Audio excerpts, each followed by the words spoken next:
네, 여러분 안녕하세요. 월세부자입니다. 오늘 이제 마지막 시간인데요.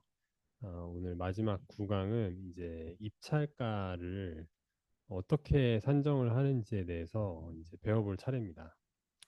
이제 입찰가 산정하는 것만 여러분들이 좀 익히시면, 이제는 정말 여러분들이 경매를 입찰하는데 스스로 혼자서 하는데 크게 어려움이 없을 거라고 생각이 듭니다. 자, 그럼 오늘도 바로 시작해 볼게요. 일단 입찰가는 여러분들이 원하는 낙찰 가격을 말하고요. 여러분들이 입찰한 그 금액보다 다른 사람이 높게 쓰는 사람이 없으면 당연히 내가 낙찰을 받겠죠. 그래서 이 경매는 입찰가가 높은 사람일수록 당연히 이제 낙찰을 받는 확률이 올라갑니다.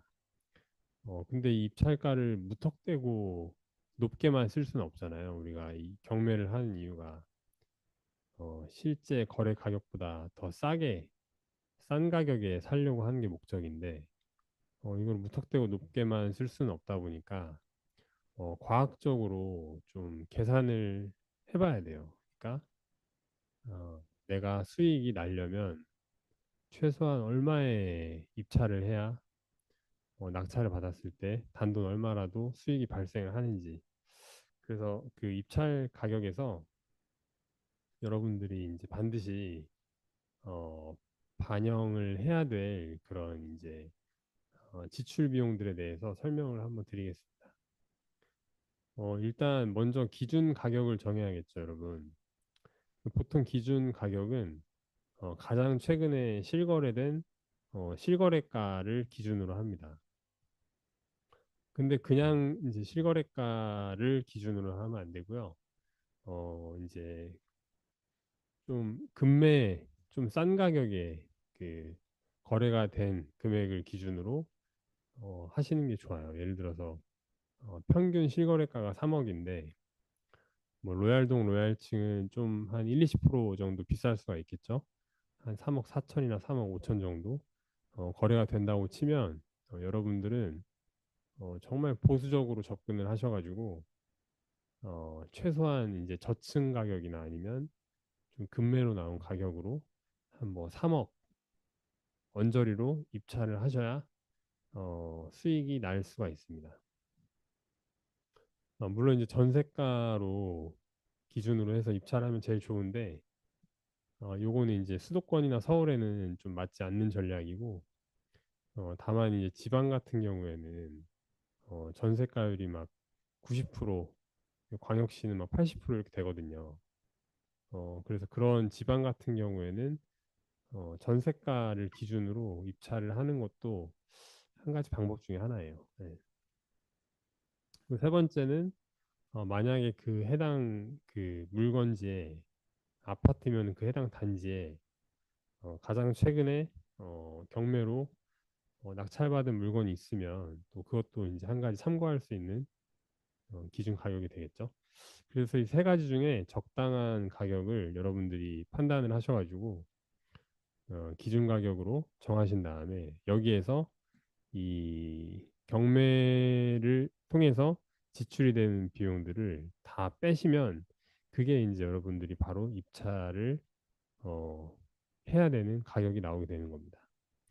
그냥 단지 이 실거래가라든지 어떤 전세가만 가지고 입찰을 하게 되면 이 추가로 지출되는 비용들이 더 이제 많아지기 때문에 음, 이제 우리가 수익을 남기는데 굉장히 어려움이 많이 발생합니다.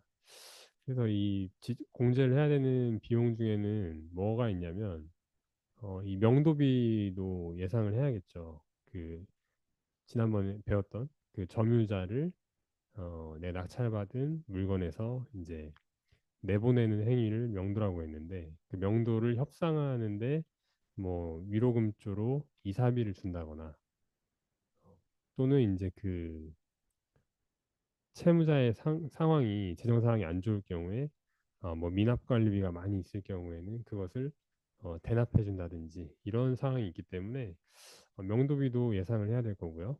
그다음에 내가 돈이 많아서 경매를 하면 참 좋은데 대부분 다 이제 대출을 일으켜서 이 경락잔금 대출이라고 하는데 그 대출을 하게 될 경우에는 당연히 이자가 발생을 하겠죠. 금융비용. 요것도 생각을 하셔야 됩니다. 그다음에 이제 경매 물건은 그 내부 상태가 어떤지를 정확하게 판단할 수 없기 때문에 기본적으로 어느 정도는 뭐 최소한 도배장판이라도 손을 봐야 된다라고 생각을 하시는 게 좋아요. 이제 이런 수리비도 생각을 하셔야 될 거고요. 그 다음에 뭐 취득세, 그다음에 공인중개사 수수료, 기타 이제 뭐 보유세, 그다음에 이제 취득 이전 등록할 때 뭐 법무비용, 뭐 이런 것들을 다 고려를 해서 입찰가에서 이런 비용들을 제반 비용을 다 공제를 하고 입찰가를 산정하셔야 됩니다. 그래서 앞에서 말씀드린 것처럼 반드시 공제해야 되는 비용은 명도 비용이 있고요. 보통 이제 강제 집행을 염두에 두고 평당 한 10만 원 정도면 이제 적당한 수준의 명도 비용이라고 생각하시면 됩니다. 물론 우리가 그 명도 그 분석 시간에 그 배웠듯이 그 점유자의 어떤 상황에 따라서 명도의 난이도에 따라서 이 이사비는 안 줘도 되는 경우도 있어요. 이 명도 비용은 한 푼도 들어가지 않는 경우도 물론 있습니다. 그건 이제 명도의 난이도를 여러분들이 예측을 해서 판단을 한번 해보셔야겠죠. 우리 미납관리비는 이제 관리사무소에 물어보면 미납관리비가 얼마 정도 되는지 나와 있고요. 지난번에 잠깐 설명드렸지만 미납관리비를 다 납부를 해야 되는 건 아니고 그 공용 부분에 대한 미납관리비만 납부를 하시면 돼요. 그리고 수리비용 같은 경우에는 이제 어, 이거는 뭐 평균이라서 사실 대중이 없기 때문에 어, 어쨌든 이 정도는 예비비로서 입찰가를 산정할 때 좀 적용을 하는 게 좋다라고 생각을 합니다. 그러니까 평당 30만 원이라는 거는 평균적으로 이제 30평대 아파트를 낙찰 받았을 때 기본적으로 조금 수리하고 인테리어 리모델링 다시 하는데 저렴하게 했을 때 한 1,000만 원 정도 들더라. 라는 걸 기준으로 해가지고 수리 비용은 이제 산정을 한 거니까 각자 상황에 맞춰서 이거는 판단을 하셔야 될 것 같고 금융 비용도 이제 사실은 시기마다 뭐 금리가 다 다르기 때문에 그 당시에 이제 경락 잔금 대출 이자가 이율이 몇 퍼센트인지에 따라서 이것도 좀 달라지겠죠. 근데 보통 1년치 이자 정도는 예비비 명목으로 입찰가를 산정할 때 빼시는 게 좋습니다. 기타 말씀드렸듯이 취득세, 그다음에 뭐 중개 수수료, 이 낙찰받고 나서 매도를 하든 뭐 임대를 놓든 어쨌든 중개 수수료가 발생을 하니까 중개 수수료는 한 0.4에서 0.5% 정도 생각을 하셔야 되고 법무비는 이제 진짜 저렴한 데는 뭐 20만 원도 있고 조금 이제 가격이 있는 데는 뭐 40만 원도 받고 이러는데 본인이 셀프 등기를 하시면 뭐 법무비는 생략하셔도 됩니다. 음. 그래서 어쨌든 이 입찰가를 산정할 때에는 단순히 그 실거래가만 보시고 그 가격보다 뭐 감으로 어림잡아서 뭐 이 정도면 되겠지 하고 이렇게 좀 적당히 감으로 산정을 하시는 게 아니고 이런 식으로 내가 이 물건을 낙찰받았을 때 실제로 지출해야 되는 비용들을 다 고려를 해가지고 공제를 하신 다음에 그 가격을 산정을 하셔야 됩니다. 최대한 보수적으로. 우리가 이제 이 낙찰받는 게 목적이 아니라 낙찰을 받아서 수익을 내는 게 목적이기 때문에 우리가 뭐 비싼 가격에 낙찰을 받는다고 한들 그건 아무런 의미가 없거든요. 그래서 반드시 입찰가는 보수적으로 산정을 해야 된다. 낙찰을 못 받더라도. 요거는 이제 한 가지 팁인데요. 낙찰 확률을 높이는 그런 이제 전략들입니다.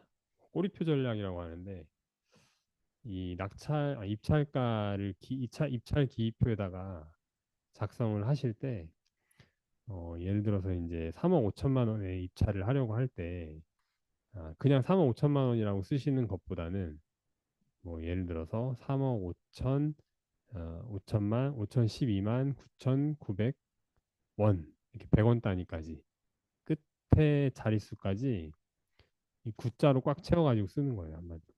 음. 근데 이제 사람들 생각이 다 비슷비슷하거든요. 사실 3억 5천 정도면 이제 입찰가가 적당하다라고 판단을 해서 대부분의 사람들이 다 이 가격에서 아마 입찰을 할 거예요. 입찰가를 쓸 거예요.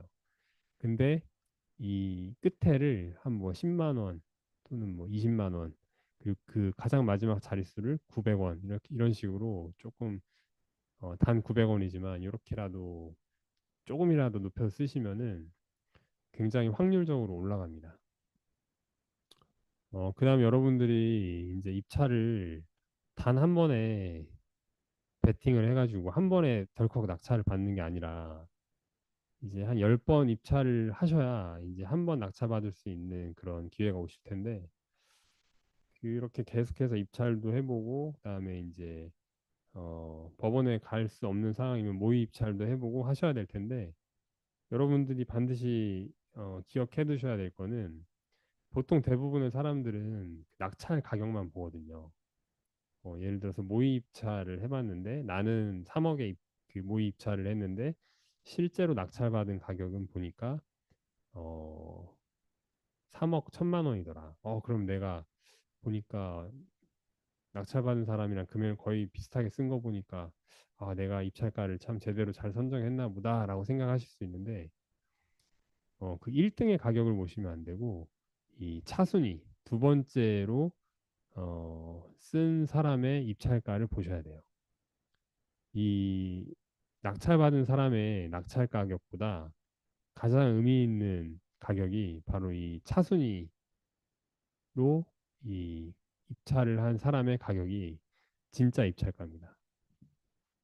여러분들이 모의 입찰이라든지 이 경매 이제 경험을 쌓으실 때 이 2등의 입찰가를 잘 보시면 여러분들이 조금 더 안전하고 보수적이고 확실한 수익이 날 수 있는 그런 입찰가를 산정하시는 감각이 더 빨리 생기실 거예요. 네.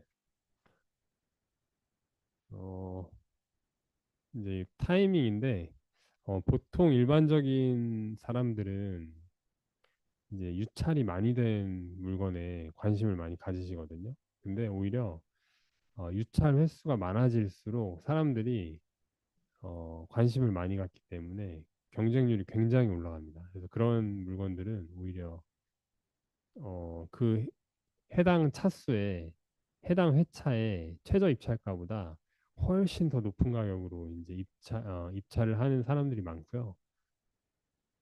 예를 들어서 3회차 입찰이면 20%씩 이제 두 번 깎여서 이제 한 대략 30%, 35% 정도 저렴한 금액으로 이제 최저 입찰가가 선정이 될 텐데 오히려 이제 3회차임에도 불구하고 2회차 최저 입찰가보다 더 높은 금액으로 낙찰받는 경우가 굉장히 비일비재해요. 그래서 여러분들이 이 유찰 횟수를 보시는 것보다 어, 이 내가 세운 입찰 가격, 그 산정한 가격, 그거를 기준으로 이 유찰 횟수와는 상관없이 접근을 하셔야 돼요.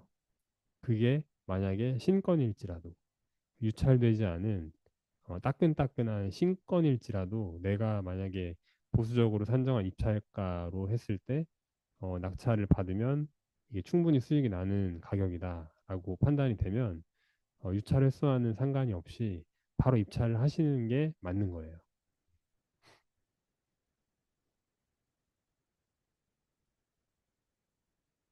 그래서 다시 한번 강조드리지만 경매는 우리가 싸게 사기 위해서 하는 거지 절대로 낙찰받기 위해서 하는 게 아닙니다. 그래서 이 저가 매수를 포기하는 거는 경매의 이유가 없는 이제 매수 행위이기 때문에 어, 절대로 입찰가를 공격적으로 쓰시는 일이 없도록 하셔야 되겠고요. 우리가 보통 경매 투자로 이제 10건에 도전해서 한 건을 낙찰 받았을 때 기대하는 수익이 뭐 물건마다 천차만별이겠지만 보통 이제 1, 2천만 원 정도의 그 시세 차익 같은 경우에는 낙찰 받아서 바로 팔았을 때 이 정도로 이제 우리가 보통 기대를 하고 입찰을 하기 때문에 처음에는 한 1,000만 원 정도로 여러분들이 목표를 세우시고 하시는 게 좋을 것 같고요. 저는 일단 개인적으로는 단기 시세 차익을 노리고 하시는 것보다 좀 더 미래 가치가 좋아질 지역에 적당히 입지가 좋은 물건으로 장기 보유할 목적으로 하시는 게 부동산 투자에서는 좀 더 방향성이 맞지 않을까라고 생각하고 있습니다. 하지만 판단은 각자 개인의 성향과 본인이 추구하는 어떤 투자 방향성에 따라서 하시면 될 것 같아요. 정답은 없는 거니까요. 네. 그래서 아까도 중간에 말씀드렸지만 입찰가를 산정할 때 가능하면 지방 같은 경우에는 수도권은 불가능하니까 지방 같은 경우에는 전세가 이하로 받으시는 게 좋습니다. 물론 광역시도 해당이 되고요. 수도권이긴 하지만 인천 같은 곳도 빌라 같은 경우에는 이제 전세가가 굉장히 그 매매가에 근접하기 때문에 수도권일지라도 빌라 같은 경우에는 이 전세가를 기준으로 입찰가를 산정하는 전략이 굉장히 잘 먹혀 들어갈 때가 있습니다. 마지막으로 이제 한 말씀 드리면 여러분들이 이제부터 진짜 본격적으로 오늘 모든 강의가 다 끝났는데요. 이제 여러분들이 본격적으로 경매에 입찰을 하실 텐데 분명히 첫 술에 배부를 수가 없어요. 처음부터 여러분들이 입찰을 받기는 사실상 이제 불가능하다고 보시는 게 낫고 차라리 처음부터 한 10번 해야 한 건 낙찰 받는다고 했지. 그래, 그러면 내가 꾸준하게 한 10건 정도는 계속해서 도전을 해봐야겠다. 라는 생각으로 꾸준하게 지속을 하셔야 되고요. 여러분들이 경험도 없기 때문에 처음부터 낙찰받는 건 굉장히 어렵습니다. 그리고 이 경매는 낙찰받는 그 사람은 결국에 절실한 사람입니다. 절실한 사람은 한 번, 두 번만 도전하지 않습니다. 진짜 경매 투자로 수익을 내고자 하는 그런 절실한 마음이 있는 사람 같은 경우에는 하루도 빠지지 않고 물건을 검색을 하고요. 그리고 기회가 될 때마다 계속해서 도전을 하는 사람입니다. 그럼 그런 절실한 사람은 이길 수가 없어요. 이 경매는 머리로 하는 게 아니라 엉덩이로 하는 겁니다. 어, 자, 오늘 이제 오늘까지 해서 입찰가 산정까지 알아봤고요. 사실 이제 오늘까지 한 내용만 가지고도 여러분들이 입찰하는데 전혀 이제 뭐 어려움이 없으실 거예요. 물론 이제 제가 어, 이 동영상 강의를 통해서 다 뭐 알려드리지 못한 이런 소소한 내용들이 더 많긴 하지만 예를 들면 어, 우리가 이제 그 해당 물건지의 현장에 가서 현장을 확인하는 노하우라든지 뭐 이런 것들이 있거든요. 현장에 방문을 해서 우편물도 확인을 해야 될 것이고 뭐 빌라 같은 경우에는 전기 수도 계량기부터 이제 내부 상태를 추정할 수 있을 만한 어떤 시설물 상태를 본다든지 그 주변 이웃들에게 탐문을 한다든지 관리사무소에 들러서 해당 점유자에 대한 정보 등을 확인한다든지 주변 부동산에 들러서 이제 시세를 확인하고 그다음에 뭐 이런 여러 가지 현장 확인하는 방법도 있고요. 입찰가 산정은 오늘 배운 거고 그다음에 여러분들이 입찰 전에 뭐 하루 이틀 전에 뭐 준비해야 되는 것들이 있는데 이런 것들은 사실 굳이 동영상 강의로 이렇게 보실 필요 없이 뭐 요즘에는 이제 챗 GPT라든지 그 네이버 블로그에 아주 자세하게 준비물 같은 거 이제 검색하시면 뭐 단독명이냐 공동명이냐에 따라서 다 자세하게 나와 있기 때문에 그런 거 보시고 준비를 하시면 될 것 같아요. 입찰 준비, 뭐 입찰물, 준비물 이런 거는 이제 그렇게 하시면 될 것 같고 하나만 말씀드리면 입찰하시기 전에 보통 이제 저 같은 경우에는 그 전에 미리 은행에 들러서 수표를 끊어두는 편이거든요. 물론 이제 현금으로 준비할 때도 많은데 그거는 이제 뭐 빌라나 이런 이제 금액이 작은 경우에는 몇백만 원 같은 경우에는 그냥 이제 뭐 현금으로 준비를 하는 경우도 있고요. 이제 보증금이 억대여 가지고 입찰 보증금이 뭐 1,000만 원 단위다. 그러면 이제 당연히 자기합수표를 끊으셔야겠죠. 그래서 이런 것들은 미리 준비를 하셔야 된다라는 말씀 드리고요. 그다음에 입찰표를 작성할 때 뭐 중요한 주의사항들도 있는데 이런 거는 인터넷에 다 검색하시면 나옵니다. 아니면 제가 이걸 다 일일이 설명드리기는 좀 시간 오래 걸리니까 이렇게 화면 확대해 드릴 테니까 이거를 캡처를 하셔가지고 이거 보시고 주의사항 확인하셔도 좋아요.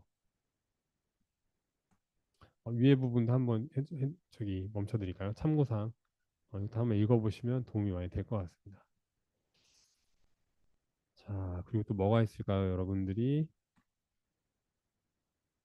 입찰 당일날 또 이제 뭐 참 제가 여러분들께 해드리고 싶은 얘기는 정말 많은데 이 뭐 사실 이런 것들은 여러분들이 한두 번 법원에 가서 어, 휴가 때 한번 이제 가까운 지방법원에 가셔가지고 입찰기일 때 그 제가 말씀드렸잖아요. 네.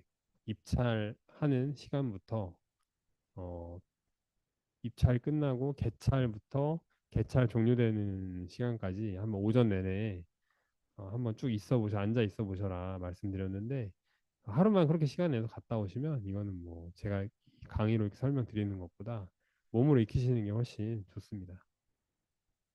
보통 입찰 기일날 이제 시작하는 시간이 지방마다 상이하지만 이제 보통 오전 9시 반에서 10시에 시작을 하거든요. 입, 그 투차를. 음. 어, 그래서 이 법정에서 이제 여러분들이 해야 될 행동들은 한번 현장에 가셔가지고 경험을 해보시는 걸 추천드립니다. 그리고 또 제가 여러분들께 말씀을 못 드렸던 게 이제 낙찰 이후에 대해서 말씀을 많이 못 드렸는데요. 물론 명도 난이도를 측정하고 명도의 난이도를 예상하는 거는 제가 설명을 드렸지만 실제로 여러분들이 낙찰을 받았을 때 그 점유자와 만나서 무슨 얘기를 해야 되고 이제 어떤 식으로 어, 점유자와 협상을 해야 되고 어떻게 어떤 문서들을 준비해서 조치를 해야 되는지 이런 것들도 사실 디테일하게 다 알려드리면 좋겠지만 요거는 이제 낙찰 받고 나서의 문제니까 이걸 뭐 미리 경매 입찰하기도 전에 다 외워서 할 필요는 없어요, 여러분. 이런 것들은 이제 사실 어떻게든지 협상이 되고 다 명도가 이제 되는 부분들이기 때문에 다만 이제 좀 오래 걸리냐 빨리 하냐 요 차이지 이제 크게 어렵지 않습니다. 요것도 이제 그 점유자와 협상이 잘 안 됐을 때 뭐 내용 증명을 보내는 양식인데요. 이제 요거는 이렇게 가면 안 되겠죠. 말로 대화로 잘 협상이 돼야겠죠. 대화가 안 됐을 때 이제 압박 수단으로서 이런 이제 내용 증명도 발송을 하고 하는 건데 이거는 이제 이렇게까지는 상황이 가면 안 됩니다. 뭐 이런 것도 이제 부착을 해가지고 이제 뭐 점유자와 연락을 하는 방법도 있고요. 어, 자, 이제 오늘까지 해서 이렇게 해서 마치겠습니다. 여기 마지막에 좋은 문구가 하나 있네요. 조급함보다 꾸준함이 고수로 가는 유일한 방법이다. 이 경매 투자도 부동산 투자의 한 가지 수단이기 때문에 결국에 이 부동산 투자는 꾸준히 하는 사람만이 성공을 할 수 있습니다. 이 내용을 반드시 명심을 하시고 여러분들이 경매 투자든 그냥 뭐 부동산을 취득을 하시든 투자해서 성공을 잘 거두셨으면 하는 바람입니다. 오늘 구간까지 긴 시간 동안 이렇게 내용 들어주시느라 정말 고생 많으셨고요. 또 기회가 되면 한번 또 이렇게 어, 좋은 얘기 들려드릴 수 있도록 하는 기회가 생겼으면 좋겠습니다, 여러분. 자, 감사드리고요. 다음에 기회 되면 다시 만나 뵙도록 할게요. 감사합니다.